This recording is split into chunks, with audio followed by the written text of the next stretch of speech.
मेरे एक सब्सक्राइबर ने कमेंट करके ऐसा बोला कि कर्ण ही सबसे बड़ा धनुर्धर था, ना कि अर्जुन। तो चलिए फिर जानते हैं। महाभारत की कहानी से ऐसा पता चलता है कि श्री कृष्ण की वजह से ही कर्ण की मौत हुई थी। और क्या श्री कृष्ण ने ही कर्ण की जो अंतिम चिता थी वो जलाई थी। तो चलिए फिर आगे बढ़ते हैं। बट वीडियो में आगे बढ़ने से पहले मेरी एक रिक्वेस्ट है कि वीडियो को अंत तक जरूर देखें, तभी आपको पता चलेगा कि कर्ण सबसे बड़ा धनुर्धर था या फिर अर्जुन। क्योंकि ऐसा बताया जाता है कि वेद व्यास जी ने जो महाभारत बेसिकली लिखी है, या फिर श्री कृष्ण ने जिस हिसाब से अर्जुन को बताया हुआ है, वो पूरी जानकारी मैं आज आपको शेयर करने वाला। तो वीडियो में अंत तक जरूर बने रहे, उससे पता चलेगा कि अर्जुन या फिर कर्ण महान धनुर्धर था। तो कर्ण की मौत के पीछे भगवान श्री कृष्ण की वजह थोड़ी सी बताई जाती है। और इससे ये भी पता चलता है कि जो महाभारत की जो कहानियां हैं, वो हमें अक्सर कह सकते घुमा देती है और परेशान कर देती है, और अक्सर हमें उलझने में डाल देती है। तो सबसे पहले हम ये बात करें कि इस कालखंड में दानवीर कर्ण, पहले तो कर्ण को दानवीर क्यों कहा जाता है, उसको भी हम आगे आने वाले टाइम में समझेंगे। तो इस काल खंड में दानवीर कर्ण का भी बहुत ही बड़ा जिक्र होता है। आपको क्या ये पता है कि कर्ण की जो मौत हुई थी वो श्री कृष्ण की वजह से ही हुई है? तो और दूसरी बात तो ये कि जब कर्ण की मौत हो गई, तो क्या श्री कृष्ण ने या फिर कन्हैया जी ने ही कर्ण का अंतिम संस्कार किया था? आखिर ऐसा क्यों हुआ कि श्री कृष्ण को खुद अपने हाथों से कर्ण का अंतिम संस्कार करना पड़ा?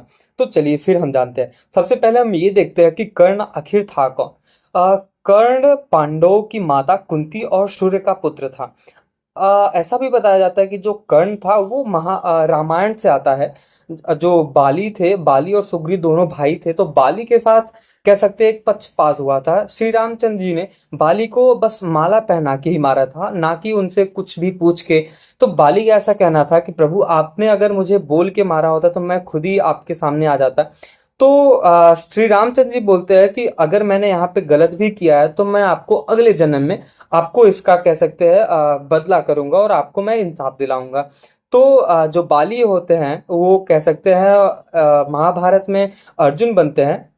नहीं नहीं, जो बाली होते हैं वो अर्जुन बनते हैं, और जो कह सकते हैं जो कर्ण होते हैं वो इस जन्म में सुग्रीव होते हैं। तो कुंती ने अपनी शादी से पहले कर्ण जी को जन्म दिया था, और फिर उसे लोकलाज की वजह से एक बक्से में रखकर पानी में या फिर गंगा जी में छोड़ दिया। तो वो जो बक्सा था एक रथ के सारथी को मिला, और उसी ने कर्ण का पालन पोषण किया। सूत पुत्र होने के चलते कर्ण को कई बार अपमान सहना पड़ा। उसे समाज में इज्जत नहीं मिलती थी। सूत पुत्र मतलब जो घोड़े चलाते हैं उनको सूत पुत्र कहा जाता है। द्रौपदी ने भी उससे शादी करने से मना कर दिया था। इससे कह सकते हैं वो जो पांडवों से था वो नफरत करता था, कि पांडवों ने कह सकते थे जो द्रौपदी थी उन्होंने मना कर दिया था कि मैं शादी नहीं करूंगी। इसका मेन वजह था कि पांडवों से जो कर्ण थे वो नफरत करते थे। यही एक वजह था कि कुंती का पुत्र मतलब जो कर्ण जी थे, पुत्र होने के बावजूद भी कर्ण ने महाभारत के युद्ध में कौरवों का साथ दिया। मतलब उनको ये चीजें पता था कि कौरव गलत कर रहे हैं। जो कौरव है मतलब युधिष्ठिर है और ये जो बाकी लोग है, दुर्योधन है, ये लोग गलत कर रहे हैं। कंस मामा है, ये लोग गलत कर रहे हैं, बट फिर भी कर्ण ने उनका साथ दिया। जब दानवीर कर्ण की श्री कृष्ण ने परीक्षा ली, आपको भी पता है कि जो अपने कन्हैया जी है, ये किसी न किसी इंसान से किसी न किसी भेष में परीक्षा लेते रहते हैं कि ये इंसान आखिर है कैसा, मतलब अच्छा है या फिर बुरा, या फिर अच्छा बनने की कोशिश करता है।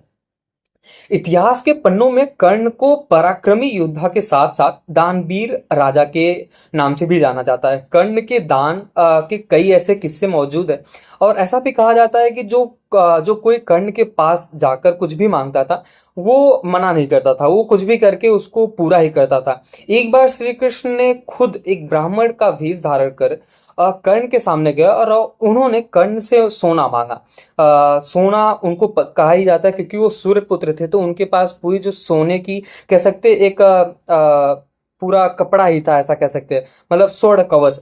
उसको ऐसा कहा जाता था।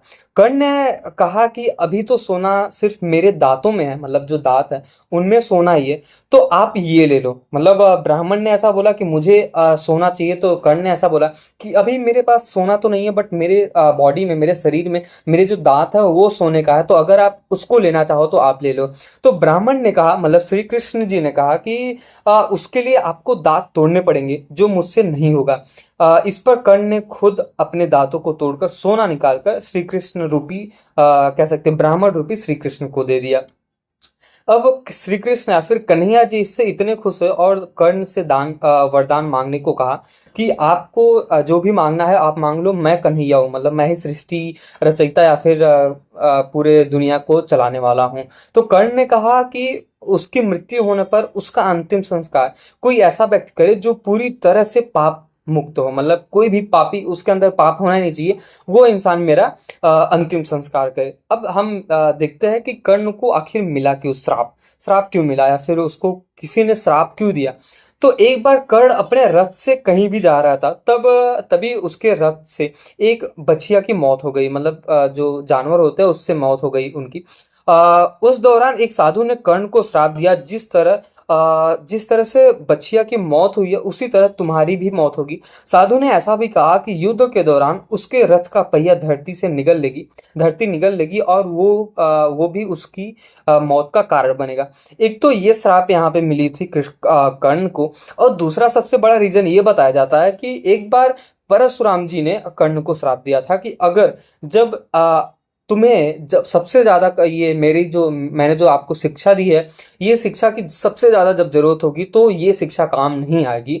इसलिए जब कर्ण और अर्जुन के बीच में महायुद्ध चल रहा था, तब कर्ण के साथ धोखा हुआ कह सकते हैं, या फिर उनकी जो शिक्षा थी परशुराम जी ने दिया था वो काम नहीं किया। अब परशुराम ने बेसिकली कह सकते हैं कि श्राप दिया क्यों था, इसलिए क्योंकि कर्ण ने धोखे से उनसे शिक्षा ली थी। उन्होंने ऐसा बोला था, मैं एक ब्राह्मण हूँ, और मैं एक ब्राह्मण हूँ, मेरी तो परशुराम जी ने ऐसा सोचा कि अगर ये ब्राह्मण है तो मैं इसको शिक्षा दे दूंगा। बट कर्ण जो थे वो एक जो घोड़ा चलाते हैं, मतलब उनके पुत्र थे, इसकी वजह से परशुराम जी ने उन्हें श्राप दिया था। उसका एक अलग सा कहानी है कह सकते हैं कर्ण और परशुराम जी के बीच में। उसके लिए मैं अलग सा वीडियो बनाऊंगा, उसके लिए अलग वीडियो रहेगा, अलग चैप्टर रहेगा, और ज्यादा कुछ सीखने को मिलेगा। तो इस तरह से कर्ण की हुई थी मौत, मतलब कह सकते हैं जब वो उन्होंने श्राप दिया कि तुम्हें भी, कह सकते हैं जो पहिया है तुम्हारा फंस जाएगा, निगल लेगी धरती, और तभी तुम्हारी भी मौत होगी।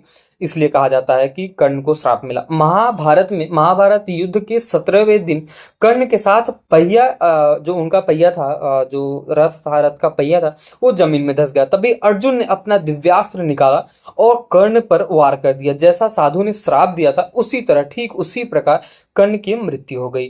श्री कृष्ण की वजह से ऐसा कहा जाता है कि कर्ण की मृत्यु हुई थी, क्योंकि कन्हैया जी जो थे उन्होंने मतलब हर एक इंसान को कह सकते हैं आगे बढ़ाया था। जो इंसान युद्ध नहीं करना चाहता था उसको कन्हैया जी ने ऐसा बोला था कि आपको युद्ध करना है, क्योंकि यही जीवन का रूल है। और जो इंसान युद्ध करना चाहता था उसको तो और भी अग्रेसिव किया कि आपको ऐसे नहीं ऐसे युद्ध करना है।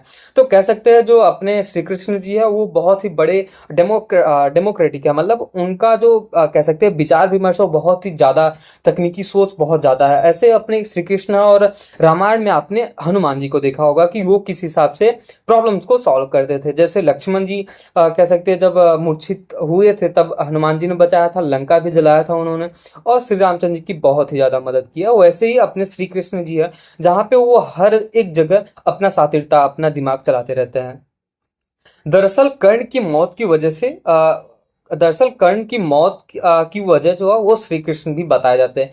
कर्ण के पास देवताओं के द्वारा दिया गया ऐसा अस्त्र शस्त्र था जिसका कोई मुकाबला नहीं कर सकता, ना ही अर्जुन और ना ही कोई ऐसा इंसान जो कर्ण का मुकाबला कर सके। ये दिव्य अस्त्र शस्त्र कर्ण ने अर्जुन के लिए बचा कर रखा था। जब भीम का पुत्र घटोत्कच कौरवों की सेना पर कहर ढा रहा था, तब मजबूरन कर्ण को उस पर दिव्य अस्त्र का इस्तेमाल करना पड़ा था। इसके बाद श्री कृष्ण ने अर्जुन को बताया कि अब तुम्हें कोई खतरा नहीं है। कर्ण को जो दिव्य अस्त्र मिला है उसका इस्तेमाल घटोत्कच का वध करने के लिए कर लिया है उन्होंने। इसका मतलब ये है कि जो उनको अस्त्र शस्त्र मिला था वो अभी यूज नहीं कर पाएंगे, अब तुम कर्ण का आसानी से वध कर सकते हो। इस तरह श्री कृष्ण के कहने पर अर्जुन ने कर्ण को युद्ध क्षेत्र में मार गिराया। आखिर ऐसा क्यों कहा जाता है कि श्री कृष्ण ने ही अंतिम संस्कार क्यों किया? मैंने आपको पहले भी बताया है कि जो कर्ण था वो श्री कृष्ण से ऐसा बोला था कि मैं ऐसा चाहता हूँ कि जब मैं मेरी मृत्यु हो तो कोई ऐसा इंसान मेरी अंतिम कह सकते जो चिता है उसको लगाए या फिर अंतिम संस्कार करे जो पापी ही ना हो।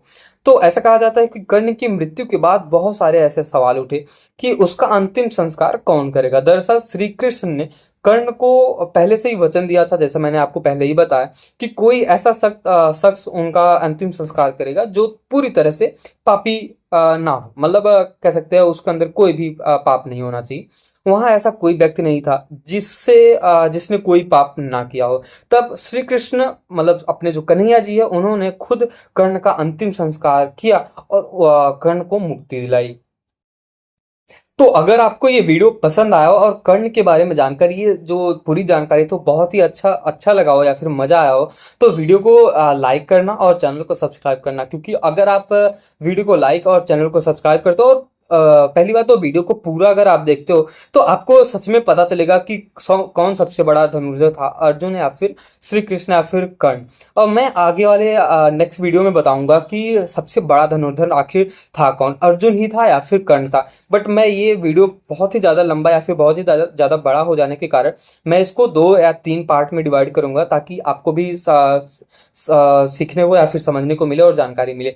तो मिलते हैं नेक्स्ट वीडियो में, और वीडियो को लाइक और चैनल को सब्सक्राइब जरूर कर देना। Thank you so much.